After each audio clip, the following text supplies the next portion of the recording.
बिस्मिल्लाहिर्रहमानिर्रहीम अस्सलातु वस्सलामु अला खातमुन नबिय्यीन व अला आलिहि व सहबिही अजमाइन। अस्सलामु अलैकुम व रहमतुल्लाहि व बरकातुहू। पाकिस्तान जिस खित्ते के अंदर वाक़या है, उस खित्ते के अंदर वॉर थिएटर जो है वो एस्टैब्लिश हो गया है और जम गया है। उस वॉर थिएटर के तमाम असूल और ज़वाबित तय कुनिंदा है और हम उसकी निशानदेही कर चुके हैं। और ड्रामा जो है वो एग्जैक्टली उस दिन किया गया है, यानी कि वीकेंड के ऊपर जब दुनिया भर की मार्केट्स वीकेंड के लिए बंद हो जाती हैं, तो तब इस ड्रामे का आगाज किया गया ताकि मंडे को जब ये मार्केटें खुले तो ट्रंप अंकल जो है उसमें बाटा मार के दिहाड़ी लगा सके। क्योंकि जाहिर है कि जब ट्रेड खुलेगी ऑयल की या कमोडिटीज की मंडे के दिन, और सबसे पहले ऑकलैंड न्यूजीलैंड की मार्केट जो है वो अप होगी, तो वहां पे तो अपर लॉक लगे होंगे ना सर कीमतों के ऊपर, सोने की कीमत के ऊपर भी। लोगों ने जैसे ही दुनिया में कहीं जंग होती है तो लोग पेपर करेंसी से निकल कर, भरे वो डॉलर हो, यूरो हो, पाउंड हो, ठीक है, जो भी करेंसी हो, ठीक है, उससे निकल कर वो प्रेशियस मेटल्स के अंदर जाते हैं, कमोडिटीज के अंदर जाते हैं। तो सोने पे भी अपर लॉक और ऑयल पे भी अपर लॉक लगेगा, क्योंकि 40% ऑयल ऑफ द वर्ल्ड, दुनिया का 40% तेल जो है वो गुजरता है आबनाए हुर्मुज से, यानी जिसको हम खलीज फारस भी कहते हैं। जब वो बंद हो जाएगा तो दुनिया के अंदर तेल की कीमत जो है वो बढ़ेगी, और यूं इस जंग की कीमत आप और मैं अपने घरों में बैठे हुए अदा करेंगे, ट्रंप को भी और ईरान को भी। दुनिया का 40% ऑयल और तकरीबन 60% के करीब एलएनजी, और एलएनजी इस वक्त यूरोप की जान है। और ट्रंप को यही उम्मीद है कि इस एलएनजी को, जब ये कतर की एलएनजी के ऊपर रुकावट पड़ेगी, तो फिर इस एलएनजी को खुलवाने के लिए यूरोप भी आएगा, यूं रौनक लग जाएगी। और मैं अकेला नहीं हूंगा इसराइल के साथ खड़ा हुआ, पूरी यूरोपीय नेटो आगे खड़ा होगा। जबकि नेटो का ख्याल है कि तुसी साढ़े लिए मर गए, असी ताड़े लिए मर गए, आपने हमारा यूक्रेन नहीं बचाया, हमारे साथ डिफेंस की कमिटमेंट के आपने पैसे मांगने शुरू कर दिए, इसलिए खसमा नु खाओ, अपने घर रहो, हम आपके हैं कौन, हम आपके हैं कौन, साड़ा ताड़ा रिश्ता ही की है, चलो तुसी अपने घर खुश, असी अपने घर खुश। ये यूरोपियन यूनियन का ख्याल है फिलहाल। लेकिन देखिए मुस्तकबिल का क्या। तो खैर जनाब, जिस बात की तवक्को थी, वो जो वॉर थिएटर जिसका मैं तज़किरा करने लगा हूं, वो सज गया। और कहा गया कि इसराइल जो है उसे हमला करना है ईरान के ऊपर, और ईरान को नीस्तो नाबूद करना है। क्यों करना है? क्योंकि उसके ये जो रब्बी होते हैं ना, उसके जो मुल्ला होते हैं ना, यहूदी मुल्ला जो होते हैं ना, सेहूनी मुल्लास, उन सेहूनी मुल्लाओं ने बताया है कि अगर ईरान को मलियामेट ना किया गया तो यहूदियों के लिए जो निजात दहिंदा आसमान से नाजल होना है, और अजकल च ही होना है, तारीखां गुजर रही हैं, इन्हां तारीखां दे विच ही होना है, ठीक है, तो वो नाजल नहीं हो सकेगा। तो पहले ईरान को मलियामेट करना उनके काहिनों ने, उनके रब्बियों ने, काहिनों ने बताया है। तो लिहाजा इसराइल ने कहा जी मैंने तो हमला करना। नेतन्याहू जो आपको पता है कि एक तालिबान टाइप का यहूदी है, फंडामेंटलिस्ट यहूदी है, उसने कहा और जो कुछ मर्जी हो जाए मैंने तो हमला करना। अमेरिका ने कहा कि मैं लाडले के लिए मैं भी साथ हूं, वो भी उसके साथ चल पड़े। अब बहाने की तलाश थी, तो ईरान के ऊपर हमला हो गया। ईरान ने इससे पहले कह रखा था कि जैसे ही जी मेरे ऊपर हमला होगा तो मैंने इस खित्ते में मौजूद जितने भी अमेरिका के अड्डे हैं जो कि अरब ममालिक में हैं, जो अरब ममालिक ने ईरान की शरपसंदियों के नतीजे के अंदर अपनी सिक्योरिटी के लिए किसी जमाने में बनवाए थे, तो मैंने उन अड्डों पे हमला कर देना। That exactly happened. इसराइल ने 3 मिसाइल मारे, जिसको अमेरिका ने 3 में से 2 को ओन कर लिया कि 2 हमने चलाए, एक इसराइल ने मारा। हो सकता है इसराइल ने एक भी ना मारा, लेकिन उन्होंने ओन कर लिया कि जनाब हम भी शरीक थे उसके अंदर। वो 3 मिसाइल लगे जाके तेहरान में, और तेहरान की जो खुफिया एजेंसी है, यानी उनकी जो आईएसआई है, उसका चीफ जो है वो मारा गया। लेकिन जिस तरह पिछली दफा हुआ था वो नहीं हो सका जी, है जी, वो नहीं हो सका।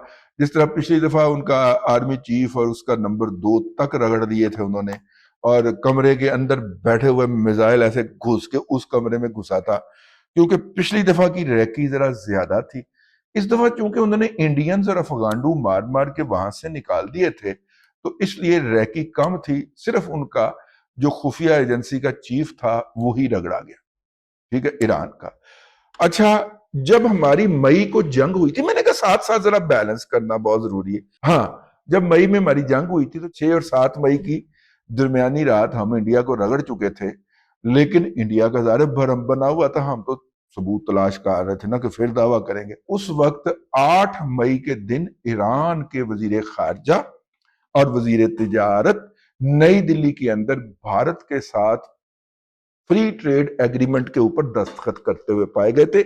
मैंने कहा ये बताना जरूरी है, मुल्ला रजीम ने जितना बेड़ा गर्क किया है पाकिस्तान का उतना किसी ने नहीं किया, लेकिन हमारा जिगरा देखें, हमारा हौसला देखें। पिछली जंग के अंदर भी हम सफारती महाज के ऊपर ईरान के साथ खड़े थे, ठीक है। कुछ लोग कहते हैं हमने इनको मिसाइल बना के चलाने भी सिखाए हैं, लेकिन मैं उस बात को नहीं मानता। जो चीज ऑफिशियली डिक्लेयर्ड है मैं उसकी बात कर रहा हूं।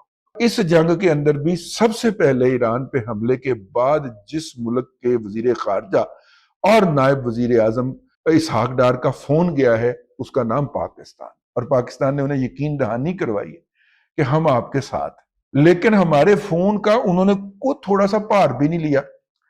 और ईरान नहीं फंसता था, ईरान ने जानबूझ के, नखवत बड़ी है ना, जो गरूर और नखवत ये जबीउल्लाह मुजाहिद के अंदर है ना, उससे ज्यादा गरूर और नखवत ईरानुओं के अंदर भी है, बड़ी माजरत के साथ। यानी अमेरिका ने मुज़ाकरात के अंदर 5 जो थे वो गारंटर बिठाए, और पाकिस्तान समेत।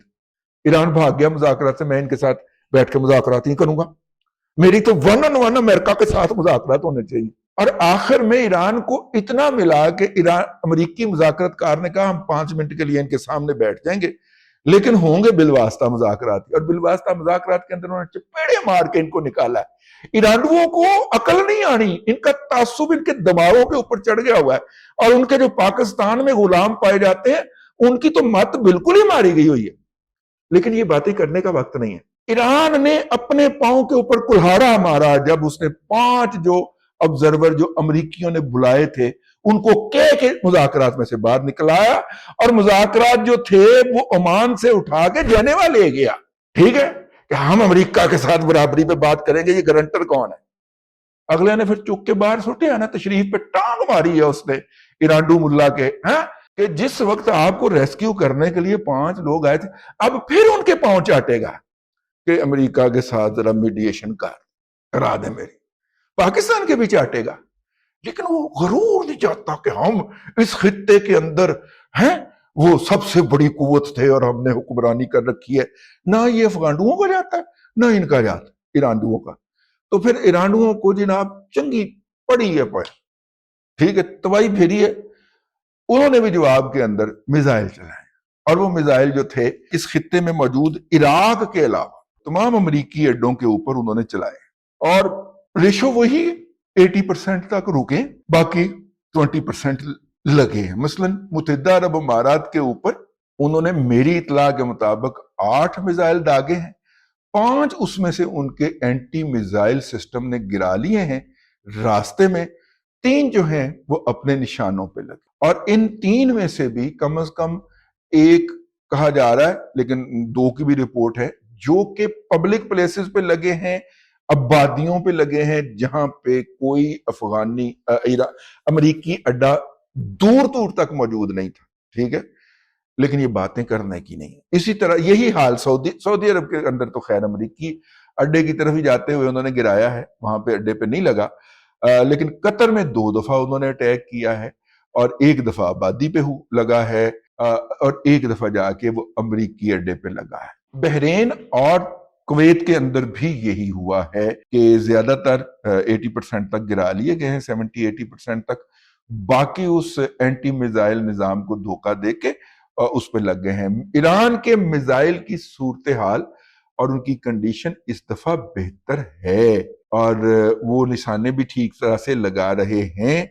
पिछली दफा तो इब्तदा के अंदर जो मिसाइल छोड़े थे ईरान ने, वो 90% तक रास्ते में ही रह गए थे। कुछ अमरीकी जो अमरीकी जो बहरी बेड़े खड़े हुए थे उन्होंने गिरा दिए थे, कुछ इसराइल के निजाम ने गिरा दिए थे, ठीक है। اور امریکی بحری بیڑوں نے جو گرائے تھے اس کا الزام ایران نے سعودی عرب پہ اور شام پہ لگا دیا تھا. پھر پاکستان درمیان میں پڑھ کے اسے بتا کے ایئر کرنی پہن ان کی کیا اوقات ہے یا ان کے پاس کیا صلاحیت ہے. وہ امریکی بحری بیڑا جو آپ کے سامنے مستقل آپ نے کھڑا کیا ہوا ہے نا پنگے بازیاں کر کے, یہ انہوں نے گرائے. ٹھیک ہے, اس وقت امریکہ کا دنیا بھر میں جتنا اسلحہ ہے اس کا 50% خلیج فارس کے اندر اور اس کے ارد گرد ملحقہ اڈوں پہ اس نے کھڑا کیا ہوا ہے.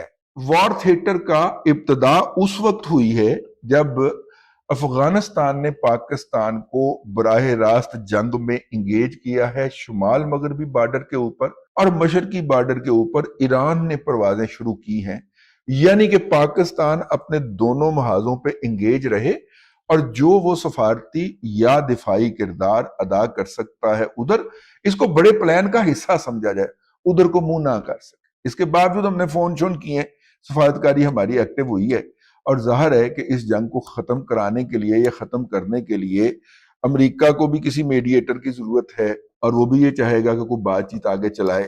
اور اگر وہ 5 لوگ جن کو ایران نے مذاکرات میں سے نکلوایا تھا ان کو نہ نکلوایا جاتا تو یہ جنگ ہونے کی نوبت ہی نہ آتی.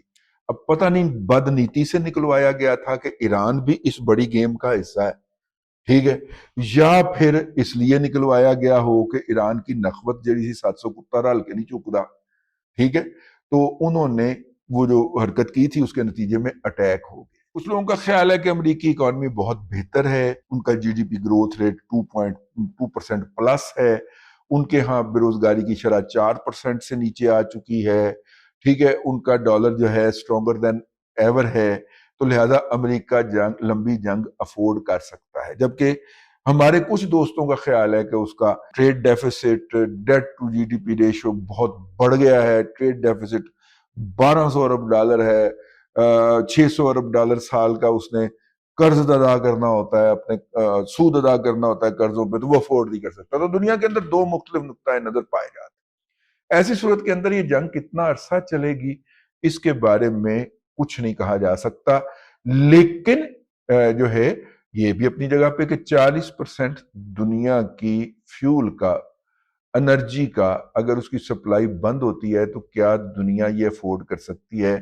کیا چین جو کہ بہت بڑا بائر ہے اس علاقے سے تیل کا, اور وینزویلا پر امریکی قبضے کے بعد جہاں سے کہ چین بہت بڑی مقدار کے اندر آئل خریدا کرتا تھا, اب یہ جو ہے اس کا ٹارگٹ بن گیا تھا کہ وہ امارات سے ہی لے کے جانا تھا نا اس نے, یا اس نے ایران سے لے کے جانا تھا اور ایران سے جہاز بھی لے کے جانا تھا, کیونکہ پائپ لائن تو ایگزسٹ نہیں کرتی ایران کے اور چین کے درمیان. تو لہٰذا چین کو بھی تکلیف ہوگی کہ وہ اس آئل کی سپلائی کو کھلوائے, اور روس کو تو خیر کاش ہوگی کہ نہ ہی کھلے, کیونکہ جتنا تیل مہنگا ہوگا وہ تیل کا سب سے بڑا ایکسپورٹر جو ہے وہ اس وقت دنیا کے اندر تیل کا روس ہی ہے نا, یا سب سے زیادہ ریزرو تو اس کے پاس ہی پائے جاتے ہیں نا. ہیں وہ ہلکے کوالٹی کے, گھٹیا کوالٹی کا تیل ہے, لیکن ہے تو اسی کے پاس ہی نا سر. تو وہ اس نے گلوبل مارکیٹ کے اندر ڈالنا ہے وہ تیل, اس کو تو خوشی ہوگی. چین کی جو ہے نا, اس وجہ سے چین اور انڈیا دونوں کی ایسی تیسی پھرے گی, کیونکہ تیل مہنگا ہوگا تو ان کی اکانومیاں جو ہیں وہ ڈولنا شروع ہو جائیں. جنگ شروع ہو گئی ہے جی.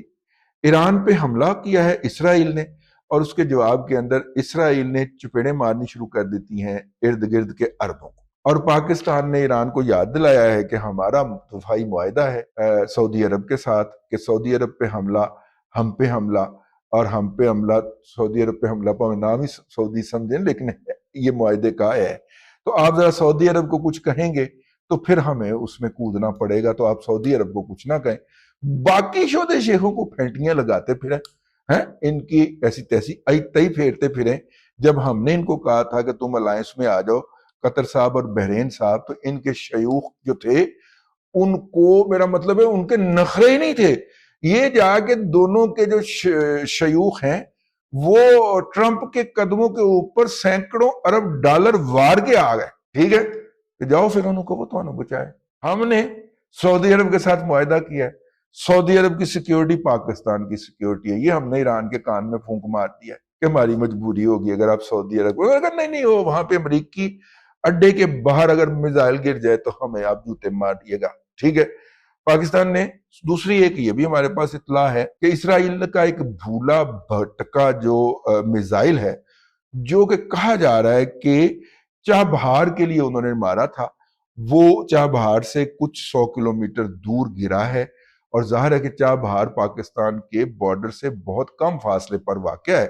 تو مجھے بتایا گیا کہ ہم نے اسرائیل کے باپ امریکہ کو یہ پیغام دے دیا ہے کہ پائن یہ ہم نے اپنے لیے نا نو فلائی زون ڈکلیئر کیا ہوا ہے، تو اگر دوبارہ اسرائیل کا ادھر آیا نا تو پھر تل ابیب ہمارے میزائلوں سے زیادہ دور نہیں ہے، ٹھیک ہے۔ تو یہ اس کو سمجھا دیجئے، آپ کا بگڑا ہوا بچہ ہے تو اس کو سمجھا دیجئے گا۔ ظاہر میں نے اپنے الفاظ میں یہ بات بیان کی ہے، میسج بہرحال گیا ہے، تو مجھے ذمہ دار ذرائع کی طرف سے بتایا، ٹھیک ہے۔ ہاں، میزائل آیا تھا پاکستان کے بارڈر سے کم از کم 60 سے 40 میل، کتنا ہوتا ہے 60 کلومیٹر ہی کر رہے گا نا، 60-65 کلومیٹر دور گرا ہے، لیکن ہم نے اس کا شدید نوٹس لیا ہے۔ بابا مراج ہمارا اس بارڈر کے اوپر، یہ والا اور افغانستان والا بارڈر، دونوں پہ بابا مراج جو ہے وہ پہرا دیتا ہے، تو وہ اس وقت شوں شوں کر کے، پہلے کو سنا ہے جی صبح شام کی کوئی 2 سارٹیز ہوتی تھی، مارننگ اور ایوننگ کی یا مارننگ اور نائٹ کی، ٹھیک ہے۔ اب بابا ہر گھنٹے کے بعد چکر لگا رہے گا، آؤ ادھر تہاڈی ایسی، آؤ ادھر تہاڈی ایسی۔ نہیں جناب، یہ تھا اب تک کے لیے اپڈیٹ، اگلے ولاگ کے اندر پھر حاضری ہوگی۔ اللہ تبارک و تعالیٰ آپ کو آسانیاں عطا کرے اور آسانیاں خلق خدا میں تقسیم کرنے کی توفیق عطا کرے۔